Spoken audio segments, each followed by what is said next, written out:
위대한 선교 사명을 따라서 1884년도에 제물포항에 몇 분의 선교사님들이 들어왔습니다. 이 선교사님들이 이 땅을 밟은 지 141년이 지난 오늘 한국에는 수많은 교회들이 세워지게 되었어요. 오늘 우리 땅을 뒤덮었던 선교의 시간 속에 위대한 하나님의 역사가 있었습니다. 개신교 선교사들의 아버지가 되는 윌리엄 캐리는 다음과 같은 말을 했습니다. 하나님의 위대한 일을 기대하고 또 하나님을 위한 위대한 일을 행하라고 말합니다. 선교사님들이 선교회를 감당할 때 하나님의 일을, 하나님이 하실 위대한 일을 기대하고 또한 하나님이 행하실 일을 자기가 하나님 하실 일을 내 일처럼 행하라는 거예요. 그래서 선교사는 하나님이 우리에게 맡겨주신 선교 사명을 감당하면서 준비하는데 많은 걸 준비하지만 특별히 그 나라 언어로 반드시 전하고자 하는 복음의 메시지를 암송하는 말씀이 있습니다. 그게 요한복음 3장 16절.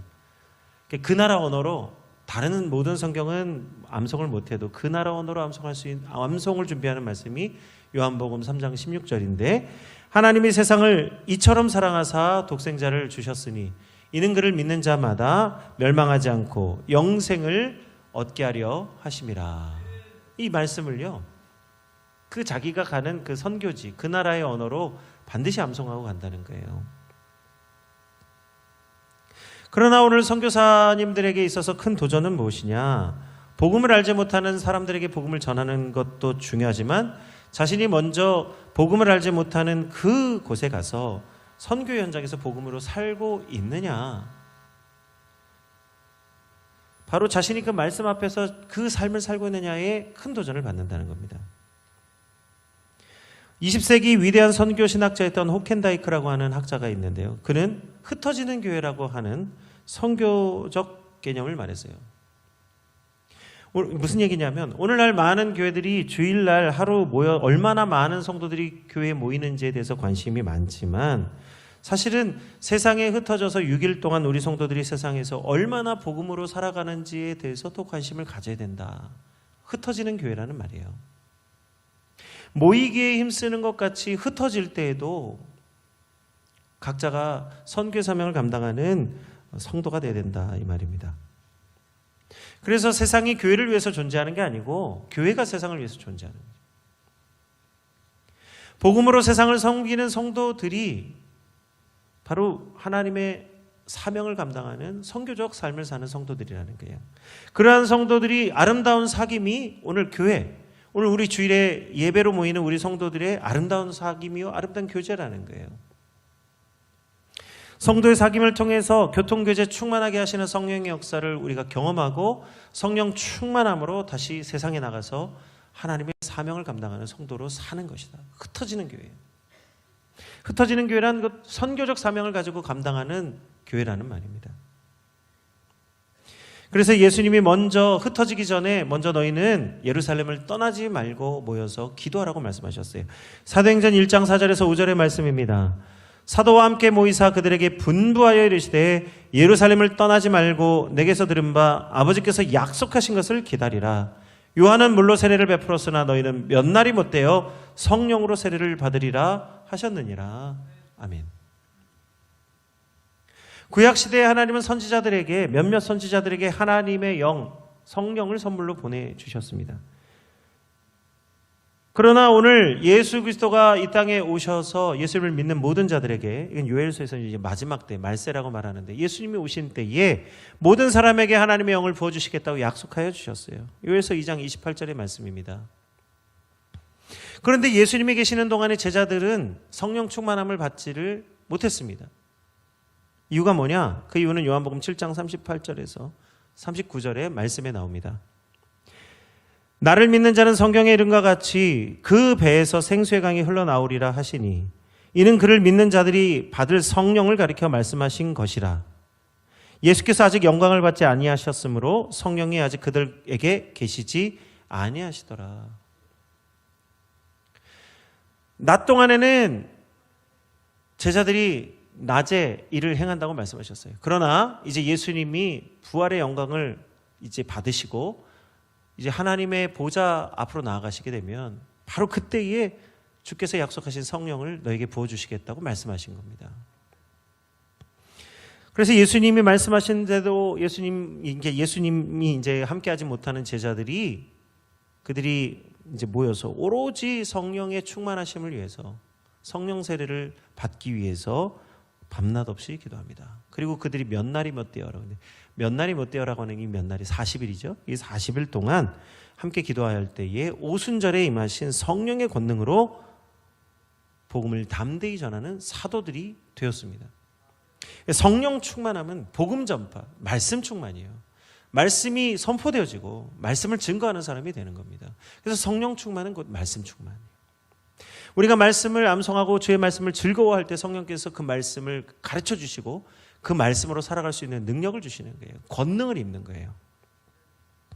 그런 점에서 교회는 선교 사명을 감당하기 위해서는 성령 충만함을 받아야 되고 말씀 충만한 가운데 있어야 됩니다. 우리가 성령 충만하고 말씀 충만할 때 세상을 구원하는 구원의 방주 역할을 감당하게 되는 거예요. 우리 일본 오사카에서 오랫동안 선교를 담당하셨던 정강용 선교사님이라는 분이 계십니다. 이 선교사님이 선교사의 삶이 어떠한 것인지 이렇게 말씀하셨는데 그 내용이 있어서 좀 소개합니다. 선교사의 삶이란 초조와 팽팽한 긴장감이 맴도는 날의 연속입니다. 그렇기 때문에 기도할 수밖에 없고 그렇기 때문에 하나님만 의지하게 됩니다. 선교사로 일본 땅을 갔더니 일본 사람은 물론이고 제1동포들도 그 속마음을 잘 털어놓지 않았습니다. 이방에서 객이 되어서 그들과 더불어 친구와 형제처럼 함께 지낸다는 것이 결코 쉬운 일이 아니었습니다.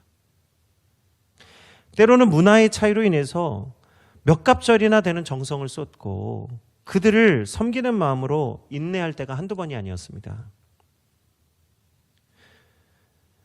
그러나 만일 이 선교사의 길을 걷지 않았다면 나를 지키시고 도우시는 하나님, 내 사역에 역사하시는 성령의 능력을 결코 경험하지 못했을 것입니다.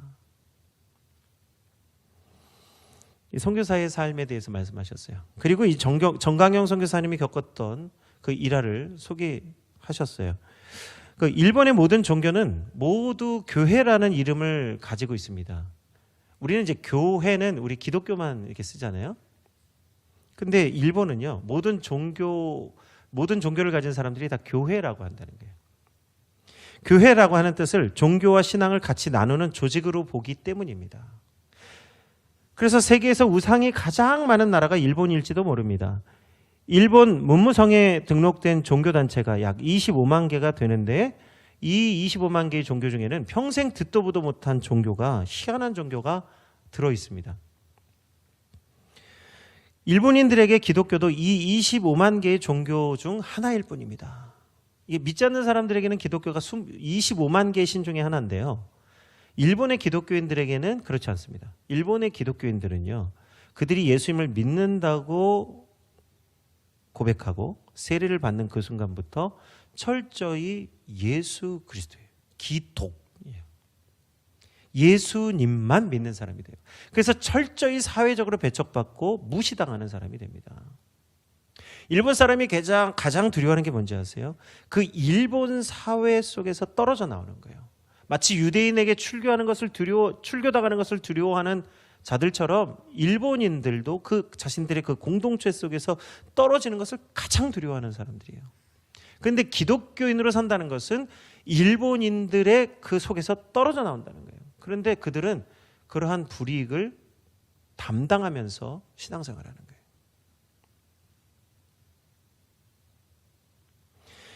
일본인 스스로는 자신들이 종교의 선진국이라고 주장하지만 선교사님이 볼 때는 그야말로 구원의 미개국이. 일본인들은 아무리 번화하고 아무리 최신의 기술이 있는 곳이라 할지라도 반드시 우상 섬기는 장소가 꼭 있습니다. 건물마다 집마다 현대식 건물, 최첨단의 기술을 가진 곳이라도 꼭 우상의 제단이 있다는 거예요. 그래서 일본 전체 인구는 1억 2천 명이 조금 넘는데 일본의 종교인의 숫자는 3억 명이에요. 일본의 실제 인구는 1억 2천인데 일본의 종교인의 숫자는 3억이에요. 3억. 무신론자가 없고 오히려 인구를 뛰어넘는 종교인들이 살고 있어요. 무슨 말이냐. 1억 2천인데 이 1억 2천이 종교가 하나가 아니라 2개, 3개 믿는다는 거예요. 그래서 왜 이렇게 종교를 여러 가지를 믿느냐 물어보니까 한 가지 종교를 믿으면 불안하다는 거예요. 그래서 여러 가지 신을 믿는다. 자신의 신을 믿지 못해서 또 다른 신을 믿고 또 다른 신을 믿으면 이 신들은 도대체 무슨 신들입니까? 구원의 확신을 주지 못하는 신들은 우상일 뿐인데 본인이 불안해서 1개, 2개, 3개. 그래서 어딜 가나 신을. 범신론이죠. 범신론이죠. 한 번은 일본에 온 선교팀이 새벽 예배 마치고 그 골목에 우상이 있어서 우상을 수거했대요.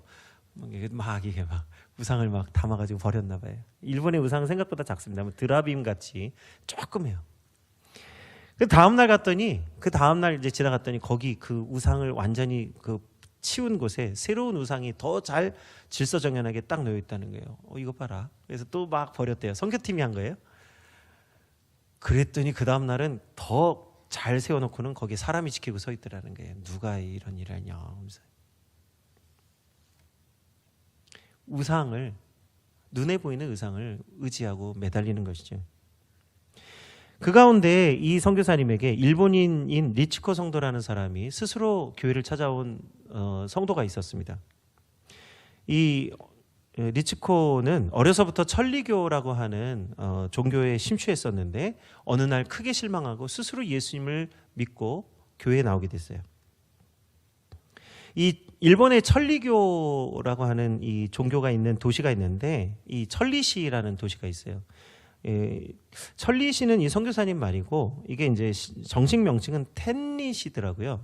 나라현에 있는 도시인데 여기 보면 이제 천리교 본부가 있고 천리교가 세운 초등학교부터 대학교가 있어요. 종합대학교가 있어요.